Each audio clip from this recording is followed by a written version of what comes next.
April 18, 1944, Normandy countryside, 06:12 hours. The morning fog hangs low over the hedgerows, thick as smoke, cold as steel. Dew clings to the grass. Somewhere in the distance, artillery thumps like a giant's heartbeat, and down a narrow French farm road engines growl. You hear them before you see them. A column of American tanks rolls forward in tight formation, squat, angular silhouettes moving through the mist. Their tracks grind against stone. Antennas whip in the wind. Turrets scan left and right like nervous eyes. M4 Shermans. Inside the lead tank, the crew is silent. Lieutenant Robert "Red" Caldwell grips the turret ring, listening to the engine strain as the tank climbs a shallow rise. The smell of oil and cordite fills the hull. Every man inside knows what waits beyond the hedgerow. German armor. Panthers, Tigers, the monsters. They had seen the wrecks yesterday, burned-out Shermans scattered along a sunken road, their turrets blown clean off. The work of a single German Panther platoon. The Germans called the Sherman a joke. They called it a Tommy Cooker. Thin armor, weak gun, easy kill. German Panzer commanders had laughed when intelligence reports described America's main battle tank.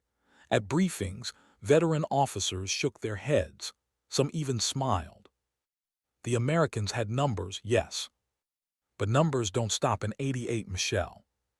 And everyone on both sides knew it. The Sherman was fast, reliable, easy to repair. But against a Panther's long-barreled 75 more a Tiger's infamous 88, it was outmatched in every category that mattered in a tank duel. German crews trained for long-range kills. They waited in tree lines, in ruined villages, on reverse slopes. They let the Shermans come. And then they slaughtered them. That was the theory. That was the confidence. That was the arrogance. Caldwell's radio crackles. Red 1, this is battalion. WWII reports Panthers dug in near the orchard, 200 meters ahead. Proceed with caution. Caldwell swallows. 200 meters. That's point-blank range for a Panther. He taps the intercom. Driver, ease us forward. Gunner, load AP. Keep scanning the tree line. The Sherman noses through the fog. And then the world explodes. A thunderclap tears through the air. A shell slams into the road 50 yards ahead, throwing dirt and rocks skyward. Another follows, then another. German fire. The column scatters, engines roaring as tanks veer into fields and orchards. Infantry dive into ditches. Radio chatter floods the air. Panther on the left. Tiger in the trees. Taking fire from the barn. Through the periscope, Caldwell sees it. A Panther, half hidden behind a stone wall, its long gun already recoiling from a shot. The gunner fires. The Sherman's 75 Michelle hits the Panther square in the glacis plate. It ricochets. The German tank doesn't even flinch. A second later, the Panther fires again. The shell punches through a Sherman 2 vehicles ahead. The tank erupts in flame. The turret hatch bursts open. A crewman climbs out, burning, screaming before collapsing in the grass. The German crews watch through their optics. This is what they trained for. This is what they expected. Across France, German tank commanders had been telling each other the same story for months. The Americans don't know armored warfare. Their tanks are disposable. They rely on numbers because they lack skill. In late 1943, General Heinz Guderian himself, architect of the Blitzkrieg, reviewed captured Sherman wrecks. He called them inferior in every respect. Panzer Lehr Division instructors told their crews, engage at range, hit first, relocate, repeat. Against Shermans it worked. Until it didn't. Because the Americans were watching, learning, and changing everything. Back on the battlefield, Caldwell's tank reverses behind a hedgerow as another Sherman explodes to the right. Smoke pours across the orchard. German machine guns rake the fields. The radio screams, "We're getting slaughtered. Where the hell is air support? Request smoke now." And then something different happens. A new sound. Not artillery. Not tank guns. Engines. Dozens of them. From the rear, a second wave of Shermans surges forward, faster, tighter, closer together. They don't slow. They don't spread out. They charge. German optics track them in disbelief. This isn't how tanks are supposed to fight. Instead of stopping to trade long-range shots, the Americans are closing the distance, using smoke, using terrain, using speed. Panthers fire again. One Sherman burns. Then another. But the wave keeps coming. Shermans crest the hedgerow at full throttle, firing on the move. High-explosive rounds slam into German positions. Machine guns rake the tree line. Infantry swarm behind them with bazookas and satchel charges. The battlefield becomes chaos. German gunners struggle to track targets moving too fast, too close, too many. A Panther tries to reverse and gets stuck in a ditch. A Sherman swings around its flank and fires into its thinner side armor. The Panther erupts in flame. A Tiger rotates its turret, lining up a kill, and takes a hit from 3 directions at once. One shell cracks its track. Another jams the turret ring. Infantry rush in under covering fire. The Tiger is immobilized. Surrounded. The German commander inside realizes too late what is happening. This isn't a duel. It's a swarm. Across the front, German tank commanders report the same thing. The Americans are not fighting like tankers. They are fighting like hunters.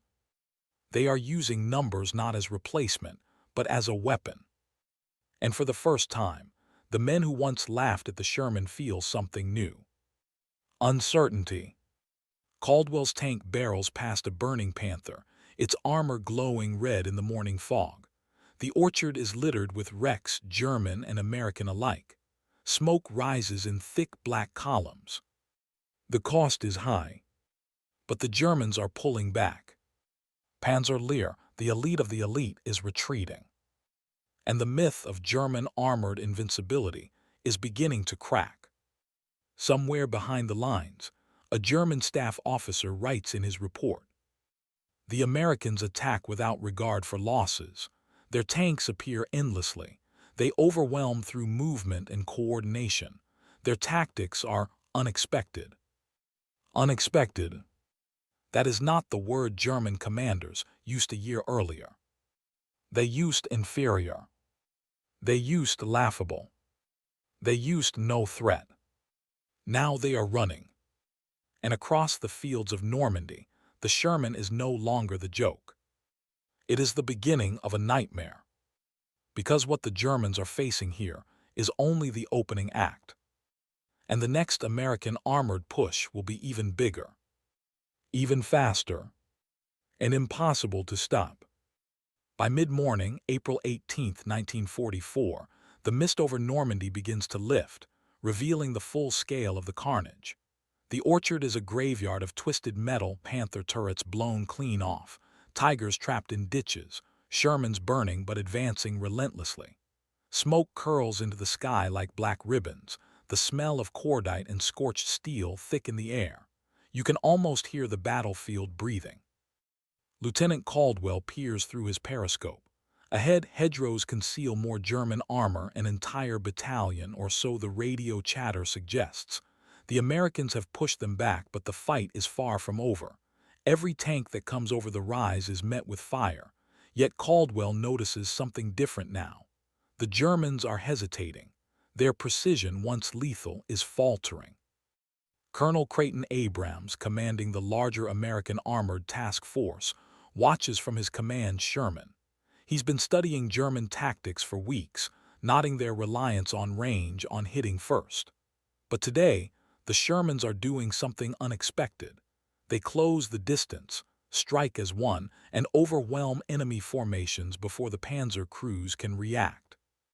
"Keep the line moving," Abrams barks into the radio. "Don't stop, don't let them regroup." The Americans have learned that the Sherman's speed and reliability, once considered weaknesses, are now strengths. Its armor may be thin, but mobility and coordination allow crews to flank, encircle, and destroy the heavier German tanks. Shermans advance in waves, firing on the move, using smoke to blind enemy gunners, artillery to mask their approach, and infantry to neutralize anti-tank teams. Across the battlefield, German commanders clutch their maps and binoculars. Major Hans Kuhn of Panzer Lehr surveys the scene. "They are everywhere, too many, too fast, impossible." His voice trembles, but his words carry into the chaos. For the first time, the elite German armor is in full retreat, and the Americans are in relentless pursuit. The Sherman crews, meanwhile, are exhausted. Inside Caldwell's tank, Private First Class Tommy Harlan wipes sweat and soot from his brow. "Feels like we're ghosts," he mutters. The engine roars, the gunner fires, and the Sherman lurches forward again. Caldwell's tank rounds a corner. A Tiger lies partially submerged in a ditch, its barrel pointing skyward in mock surrender. The Sherman's 75 hits the side armor, igniting fuel in seconds. Flames crackle, heat radiates against the hull, but the crew keeps moving.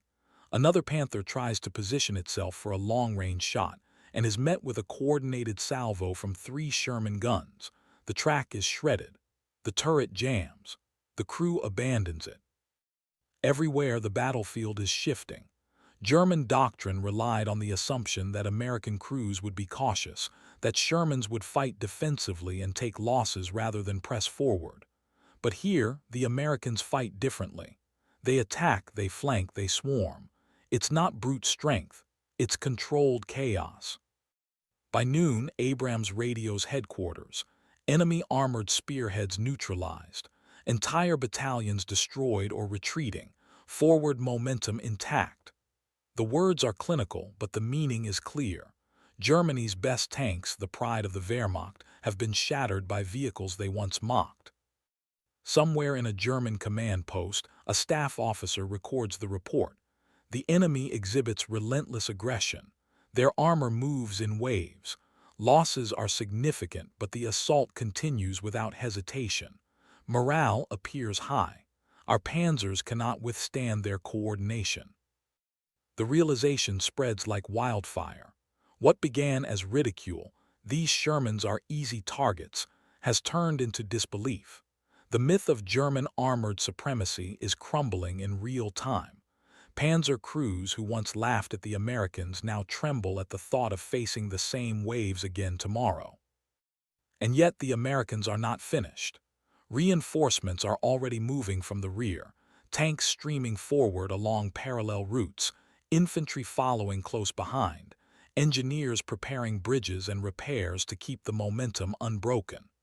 The German forces, disoriented and beaten, have no time to regroup. Caldwell's tank rolls past another burning Sherman, another fallen Panther. Smoke clouds the vision, the ground trembles with the explosions of distant shells. Every step forward is a gamble, every maneuver a test of nerve. But the Americans have learned something crucial. Fear can be turned into a weapon. German arrogance has been shattered, replaced with uncertainty. The field commanders on both sides know this. What was once predictable is now a nightmare. The Shermans, once the butt of jokes and ridicule, have become the spearhead of an unstoppable assault. And this is only the beginning. Somewhere in the chaos, a voice crackles over the radio. "Lieutenant Caldwell, report. Enemy counterattack forming in Sector Charlie. They're bringing up reserves." The battle is far from over. But one thing is certain. The Sherman is no longer underestimated, and the next German commander who laughs at it will learn the hard way. By late afternoon, April 18, 1944, the Normandy sky has cleared to a pale, cold blue. Sunlight glints off twisted metal, reflecting in shattered optics, scorched turrets and the slick sheen of oil-stained mud. The orchard, once a quiet countryside, now echoes with the roar of engines, the whistle of shell fragments, and the distant rumble of retreating German armor. Inside Caldwell's Sherman, the crew is tense but alive. Sergeant Joe Martinez, gunner, wipes soot from his goggles and mutters, "Did you see that? 3 Panthers, 3 seconds gone." The words hang in the small metal hull, heavy with disbelief. Around them, other Shermans surge forward, forming waves that the Germans cannot contain. Across the line, German commanders stare in stunned silence. Oberstleutnant Fritz Vogel, a veteran of the Eastern Front, grips his map. His thumb traces the route of retreating panzers. "Impossible," he whispers. "They cannot move this fast. They cannot coordinate like this. They adapt." The Americans are doing exactly what the Germans feared but did not anticipate. They are relentless. They are learning. They are improvising on the fly. Each new wave adapts to the last firefight, using hedgerows for cover, smoke screens for movement, and combined arms tactics that blend infantry, tanks, and artillery into a single, unyielding force. From above, Allied reconnaissance planes capture the scene, smoke curling in black spirals, the shattered formations of German armor, and the unstoppable tide of Shermans moving like a living organism across the landscape. The footage will later astonish commanders in London, Washington, and Berlin alike. For German intelligence, the images are terrifying. This is no ordinary assault. This is the Sherman proving itself, wave after wave, against their finest. Meanwhile, Caldwell's crew faces the human cost. In the shadow of a burning Tiger, a German crewman stumbles from the hatch, scorched and bleeding, hands raised. American infantry quickly secure the area, treating prisoners with a mix of suspicion and exhaustion. Every capture reinforces the surreal reality. The elite German Panzers, once invincible, are crumbling before the Americans. Colonel Abrams radios his report. Enemy armor neutralized in all forward sectors. Shermans holding line, advancing where possible. Resistance disorganized, requesting artillery to suppress counterattack in Sector Charlie. His voice is calm, but the weight of achievement underlines every word. Across the Allied command, there is a mixture of relief and awe. The Sherman, once mocked, has turned the tide of battle in Normandy's fields. Back on the German side, Oberst Vogel's disbelief deepens. For months, officers had taught their crews, engage at long range, wait for the Americans to make mistakes. They never expected this. The Sherman is mobile, coordinated, and above all, daring. German tactics that worked so well on the Eastern Front now falter. Entire divisions that once intimidated the Allies now withdraw under pressure, their myth shattered. And yet, even in retreat, the Germans maintain discipline. They set ambushes along narrow roads, artillery shells rain down sporadically, and machine guns sweep open fields. The Americans respond with measured aggression, flanking maneuvers, smoke screens, and relentless pursuit. Every engagement teaches the crews something new. Every destroyed Panther or immobilized Tiger cements the Sherman's reputation as more than just a tank. It is a symbol of adaptability, perseverance, and surprise. By evening, the battlefield has quieted, but the aftermath is clear. Dozens of Panzers lie disabled, burning, or abandoned. Shermans, battered but operational, form lines ready for the next day. Survivors from both sides recount the clash in hushed tones. For Germans, a rare admission of awe. They didn't just fight, a captured lieutenant whispers. They learned. They became better as they went. I've never seen anything like it. Across the front, word spreads among German troops. The Americans are no longer the naive army they once laughed at. The Sherman is not weak. It is relentless. It is organized. It is devastating. And tomorrow, when they advance again, the Americans will be ready. Caldwell leans back in his seat, exhausted, sweat and grime streaking his face. He looks through the viewport at the orchard, a place of smoke, fire, and chaos. He can see the fallen Panthers and Tigers, and he knows this is only the beginning. The battle is far from over, but the lesson has been learned. In command posts across France, from Normandy to Paris, whispers grow into a quiet realization. German armor supremacy, the legend of invincibility, is no longer absolute. And for the first time, some commanders wonder aloud, can the Sherman truly be stopped? The answer they do not yet know will define the coming weeks. Night falls over Normandy, April 18, 1944. The orchard and fields are cloaked in darkness, but the battlefield hums with mechanical life. Sherman engines growl like restless predators, lights cutting narrow beams through smoke and fog. Somewhere in the distance, a lone Panther's turret glows red in the half-light before it vanishes into the trees. The Germans are regrouping, but the Americans have no intention of waiting. Lieutenant Caldwell listens to the radio. Crackling voices carry tension and fatigue. Sector Charlie reports renewed enemy resistance, possible counterattack forming. Infantry advise caution. He exhales, feeling the weight of hours of combat pressing down inside the cramped hull. We move forward anyway, he mutters. Colonel Abrams' coordinates from the command Sherman, voice calm yet precise. Form wave delta, maintain interval, tanks follow infantry, engineers prep bridges on the creek, artillery support on my mark. We push until dawn if we have to. Every word is met with prompt compliance. The Americans have learned to fight together, as a single, coordinated machine. And it is working. The Germans launch sporadic counterattacks. Tigers and Panthers emerge from forested ridges, firing on the approaching Shermans. They aim for the lead tanks, hopping to stall the advance. But the Americans anticipate these moves. They shift formations, divert fire and counterflank with infantry armed with bazookas and satchel charges. Artillery hammers known German positions before the tanks arrive, disrupting crew coordination. Caldwell's gunner, Sergeant Martinez, locks onto a Panther attempting to line up a long-range shot.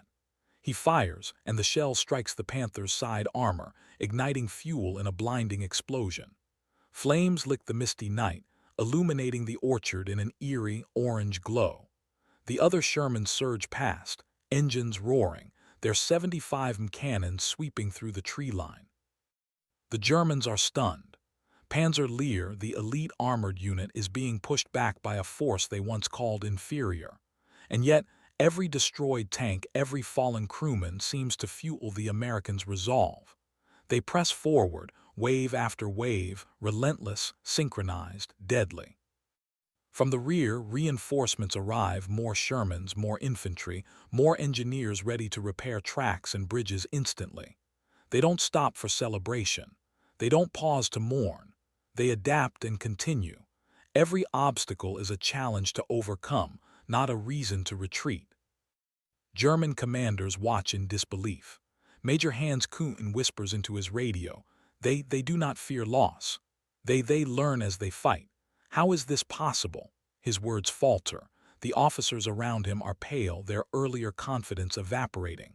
The Panthers and Tigers, symbols of German armored superiority, now feel fragile, vulnerable, mortal. By midnight, the Americans have seized key terrain. Burned-out German tanks litter hedgerows and roads. Smoke rises from multiple points, a chaotic constellation of fire. Shermans continue to patrol, consolidate gains, and prepare for the next day. Every crewman knows they have survived a maelstrom that would have shattered lesser forces. Inside Caldwell's tank, silence falls for a brief moment.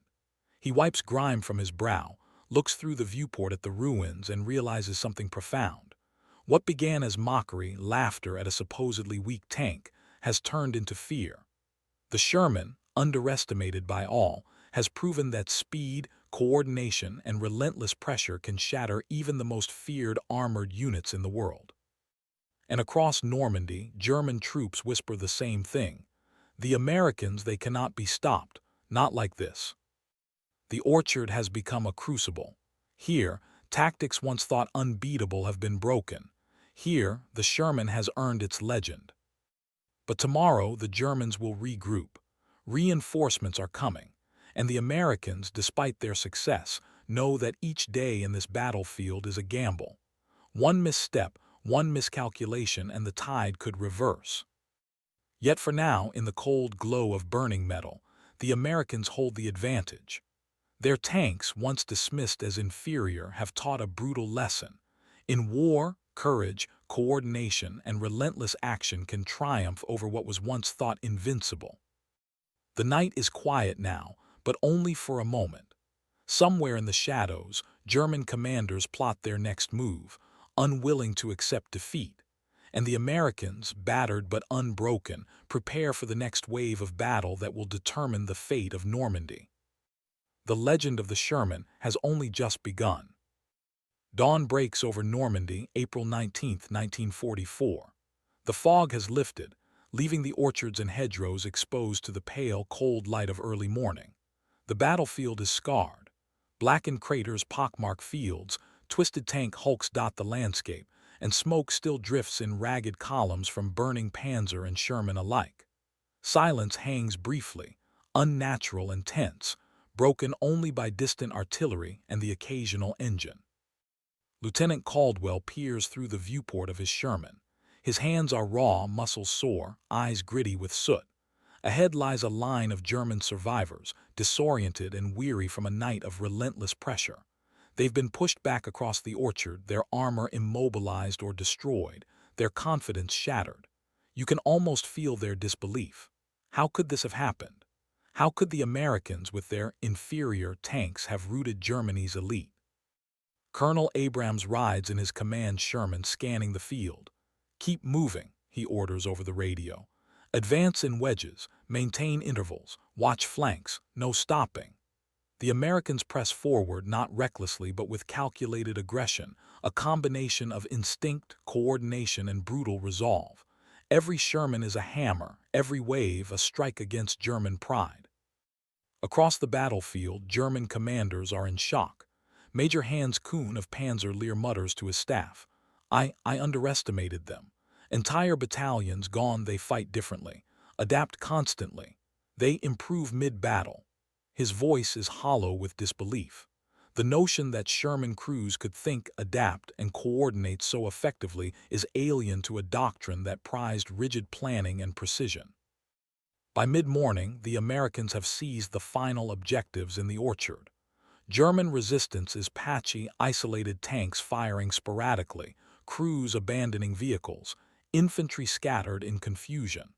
The Shermans move with purpose, exploiting every weakness, every gap in the German line. Speed and coordination, once mocked as vulnerabilities, have become weapons. Inside Caldwell's Sherman, the crew exchanges tired but elated glances. Sergeant Martinez, gunner, mutters, "We didn't just survive, we dominated." Private Harlan, scanning the horizon, adds, "They laughed at us. Now they know." And indeed, across the field, German tank crews whisper the same words, their arrogance replaced with a grudging awe. This is the reckoning. The Sherman, derided as the Tommy Cooker, the weak, underpowered tank, has not just held its own. It has shattered the legend of the Panther and Tiger, turning mockery into nightmare. Across Normandy, the once unassailable Panzers are immobilized, burning, or retreating under relentless pressure. In Berlin, intelligence reports filter upward. Senior officers read the dispatches with disbelief. Shermans, overwhelmed, tactical innovation, mobility, coordination. The words are clinical, but the impact is profound. For months, German planners had relied on technology, thick armor, powerful guns, superior optics, to dominate the battlefield. That doctrine, so confident and precise, has been rendered almost meaningless by American adaptability and daring. And for the men on the ground, the lesson is even more visceral. Every tank destroyed, every hedge cleared, every Panther pushed aside reinforces a simple truth: underestimation is dangerous. Arrogance is fatal. And the Sherman, once laughed at, has earned its place as an unstoppable force in Normandy. Lieutenant Caldwell allows himself a brief moment of reflection. The battlefield stretches before him, smoke curling from mangled tanks, soldiers moving cautiously among the wreckage. He can see the burned remains of Panthers and Tigers, the evidence of their defeat staring back at him. And he realizes something. This is what it feels like to be on the right side of history, to witness the impossible becoming reality. Yet even in victory, the Americans know the war is far from over. Reinforcements will arrive, German commanders will adapt, and the next engagement will be even fiercer. But for now, on this scorched morning in Normandy, the myth of German armored invincibility has been broken. The Sherman has proven itself not by power alone, but by relentless pressure, coordinated waves, and the courage of its crews. And somewhere across the front lines, German tankers whisper in disbelief, fear, and awe. The Americans have turned a joke into a weapon. The battlefield is quiet for the moment, but the war and the legend of the Sherman is only beginning. Evening falls over Normandy, April 19, 1944. The sun sinks behind the hedgerows, casting long, jagged shadows across the scarred fields. Smoke from burning German tanks drifts skyward, black against the crimson streaks of sunset. Silence has settled in patches, but the battlefield still hums with the low growl of Sherman engines, the distant bark of artillery, and the tense murmurs of infantry securing positions. Lieutenant Caldwell sits in his Sherman, helmet askew, face streaked with grime, eyes scanning the horizon. The air smells of smoke, scorched metal, and mud. Around him, the remains of the German armored elite lie scattered, twisted Panthers, Tigers caught in ditches, hulks blackened from relentless bombardment. Each one a testament to what American tactics, courage, and relentless execution can achieve. Colonel Abrams addresses his officers over the radio. Hold positions for the night. Recon tomorrow. Expect counterattacks but maintain readiness. Today we proved what this army can do. Remember it. His voice is calm, deliberate, but every man listening feels the weight of history in those words. Today, the Sherman stopped being just a tank. Today, it became a symbol. Across the field, German survivors whisper among themselves. Major Hans Kuhn, still reeling from the relentless onslaught, mutters to his adjutant, "I've fought in the East, faced T-34s, brave Stalingrad, but this is different. They adapt. They overwhelm. Their tanks, their tactics, I've never seen anything like it." Even the elite of Panzer Lehr is forced to admit, the Americans have turned a vehicle once mocked into a weapon that cannot be dismissed. The soldiers of the Third Army, meanwhile, take stock. They've lost tanks, yes, brave men in brave machines, but they've shattered an elite enemy division, pushed back the Wehrmacht's best, and learned something invaluable. In war, ingenuity, courage, and relentless pressure can overcome superior firepower. The Sherman, once the butt of jokes, has become a living lesson. Even the battlefield itself seems to acknowledge the transformation. Hedgerows that once hid German ambushes are now paths of victory. Orchards, once potential traps, have been conquered. Every crater, every scorched hull, every spent shell is a story of daring, of adaptation, of the audacity to fight against expectation and win. From the command posts in London and Washington, reports trickle in. Military planners pore over reconnaissance photos of twisted German armor. They see not only destruction but a tactical revelation.